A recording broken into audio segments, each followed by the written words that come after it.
I feel like from a roster standpoint, we were able to address some goals, getting a starting center, which was something that we felt like was very important, adding a couple really good wings in terms of 3-and-D wings, Jake LaRavia and Marcus Smart. Clearly getting an extension done with Luka. In addition, having LeBron choose another year with the Lakers as opposed to entering free agency, all positive and productive things for us as a basketball team. And in addition to that, too, recently extending JJ's contract just to make it clear that he's, the basketball leader in terms of our coaching and on-court performance. So lots of business done in the offseason. Of course, now the games will begin next month. Training camp gets going, obviously, next week. So why now for an extension? JJ had a bunch of years left on his deal. Why was it important now to extend that vote? Confidence and belief. We think he's a special coach with a special voice that's really helping us to continue to define the culture of Lakers excellence, and which just wanted to make a clear statement that this is what we believe in, what we're going to lean into, and what our players are going to mold into as we continue to develop the identity. I think having long-term planning is helpful as we build this team and go forward. I'd start with Rob. Just thinking about the summer with Luka and the extension, and then I know you guys were able to fly over to Poland to see a game and to see him. How did that inform you, sort of about where he's at, where the team's at, how you build into the future with him, and of course, especially for starting this season? Yeah, there's a lot to talk about with Luka's accomplishments with Eurobasket. I think the thing that probably stood out among many things for me is just being able to go and spend some time at practices with his national team and obviously going to the game as well. But just his overall leadership tone and how he not only led by example, but he was very demonstrative in the practice in terms of his expectations of the team, how they played, their togetherness. And I think just seeing that continued evolution and growth with him is not only a leader by example, but a leader with his voice really stood out to me. And I think it's something that's going to carry into camp this year. He's in a contract year. How does that affect your team building process as you not only have to take into account this year's roster, but the optionality of the team for years to come? Yeah, I think we've talked before. The first thing we want to do in terms of LeBron and his future is just give him absolute respect to choose his story with his family in terms of how many years he's going to continue to play. He's earned that right, and he's the best one to talk about that in terms of how many years he'd like to play. But we were very intentional this summer in terms of the pieces we add with Luka and LeBron once LeBron opted in, making sure that they had the necessary pieces around them to be on a really competitive, strong team. And we built into that and for that. In terms of the future, obviously, again, with what I started your question with, first things first would be for him to be able to make the decisions he wants to in terms of how long he wants to play. We're going to continue to honor and respect that and let him speak into that. If he was interested in extending beyond this year, are the Lakers interested in having LeBron James as part of the team? Yeah, I think I've said before in a previous question, we would love if LeBron's story would be to retire as a Laker. That'd be a positive story. In the offseason, what have you kind of thought about in terms of LeBron and Luka and Austin, kind of working those three together? You guys had to do it really on the fly last year. How did time aid in kind of your ability to sort of chart that out? I think the word I would use would be share. I think in a team sport, you have no choice but to share. Share the basketball, share the spotlight. I think all three of those guys have a ton of respect for each other's skill sets and each other's abilities. One of the takeaways, I met with Sean McVay in May, a few weeks after the season ended, and spent the whole day with the Rams. And I got about 3 hours alone with Sean, and we were picking each other's brains, and it was very helpful. But one of the takeaways from that was utility plays. That's something that is a football term, and I think every basketball team has those utility plays. And so it's the utility plays are plays where all three of those guys feel involved in some capacity, and they're sharing the court together. Actions start with Sean McVay and Tom Brady. Were those new this season, or have you done something similar before? So prior to being hired by the Lakers, I spent a lot of time with coaches, and Sean was one of those guys outside of basketball that I developed a relationship with. Very close friends with Andrew Whitworth, so Whit hooked us up and talked with him a bunch.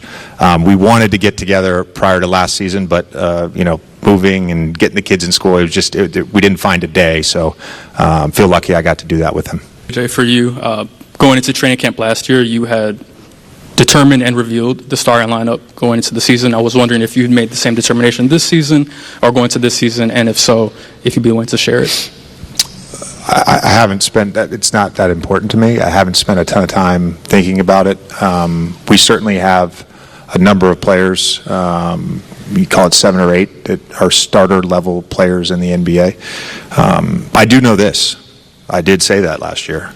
And that starting lineup started 8 games together to start the season, and we started 24 lineups throughout the year. So not going to spend too much time banging my head against a wall on that before we have a practice. Well, I would say this. We've asked all our guys to be in championship shape and not starting on Tuesday. And so the commitment level across the board from our team has been very high this summer. We've had organized workouts. The guys have played pickup nearly every day. We've added conditioning at the end. They've all been committed to it. But I think for me, that's probably the biggest thing. It's not a basketball thing that he can or can't do. It's just all of us being in elite shape. With what you're talking about with the roster you assembled this summer, what ways do you think this current group can make things relatively easier for LeBron and Luka? Yeah, I'll talk a little bit to it and then let JJ address this. I mean, first and foremost, having a true center that is both great in the short roll when you have Deandre Ayton in pick and rolls with Austin Reaves, Luka, and LeBron. His ability to catch passes in the short roll, we've already seen some of that in sort of the player workouts that have been going on. He's also a lob threat. So just adding that dimension, his size is very real. And then we know that LeBron and Luka both have thrived with players that have that 3-and-D component. We felt like Jake LaRavia is a young player that is really good now and has a lot of growth left in him. And then Marcus Smart has proven to be an elite 3-and-D player at different points of his career. And our sports performance staff is working really hard with him to make sure he gets back to that form. It was just a couple seasons ago, I think he won Defensive Player of the Year. So there's still a lot to be excited about with adding him.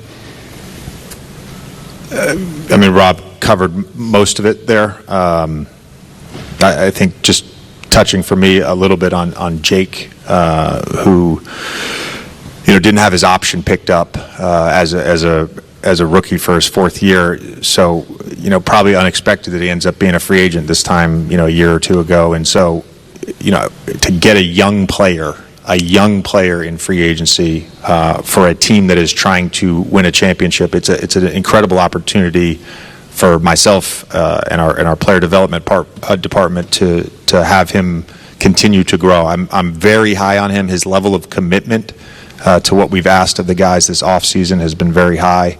And obviously played against Marcus, played against Deandre.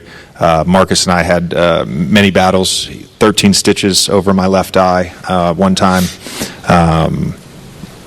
Played him in the playoffs. I know what I'm getting out of Marcus on a daily basis, so really excited to have him as part of our group. And DeAndre's been here the last couple weeks playing with the guys, and just super impressed by his size, his agility, his hands. I think he's going to make a wonderful pick and roll partner for Luka. Wanted to ask you about Austin Reaves, a person who has been extremely low profile every single summer, but you know he's in here every single night, every single day, and just the way he's improved his game every single season, and some things that you've seen about him, because I know a lot of times during the summer he's very low key, but I know he's been in the lab probably more than anybody too. I mean, when he's not on the golf course. That guy shot a 65 this summer. Make sure you ask him about that on Tuesday. It's been a constant comment from our staff. He's been the best. Every day he's been in the gym, he's been the best player in the gym. But I see, again, this goes back to last May, all summer, his body is really good right now. Like, he's really strong. His burst, his athleticism, it's evident that he spent a lot of time working on his body this summer. Obviously, getting Deandre Ayton in the offseason was a big acquisition. Just would love to hear you just expand on how important of a role he's going to have, how critical he's going to be to this team, and just what some of your expectations are for him as the season begins. His expectations are no different than any other player. I'll just say that. Again, it goes back to the daily commitment to those three things. This is a guy who was a number one pick, who has produced in every sort of situation he's been in, whether that's been early in his career, post Chris Paul trade. Like he's played in the NBA Finals, been the anchor of a defense and a starter on an NBA Finals team. So I think even just being in the gym with him the last couple weeks, this guy played pick and roll with Chris Paul. Like, there's not a more detail-oriented player. Like, his feel for two-man action is just super high, and really excited to see him play with Luka. So you mentioned that you know what you're going to get out of Marcus. What's the hope for what he's going to add to this team? I would say toughness. I've already told him this. Like, we need his voice. That's part of communication. His competitive spirit. And defensively, he, probably went a little bit under the radar because of the last 2 years, but he still grades out in nearly every metric in 80th percentile or higher, so he's still a very versatile defender.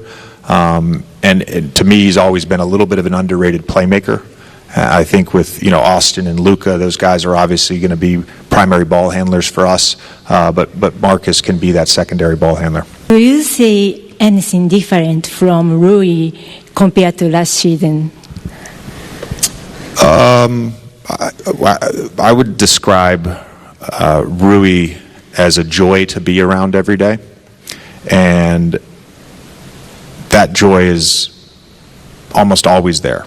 And what I've seen just in the last few weeks, just a higher and higher level of confidence, and I think you still have to look at him as a young player in this league. And I think for any young player, as your confidence grows, your joy grows, your production and output grows. So, again, it's small, nuanced things, but Rui's playing with a lot of confidence. He's carrying himself with a lot of confidence, and it has been and is just an absolute pleasure to coach. Hey, JJ. Dalton is a guy that you guys were really high on when you drafted him. Admittedly, a weird end to last season, weird summer league.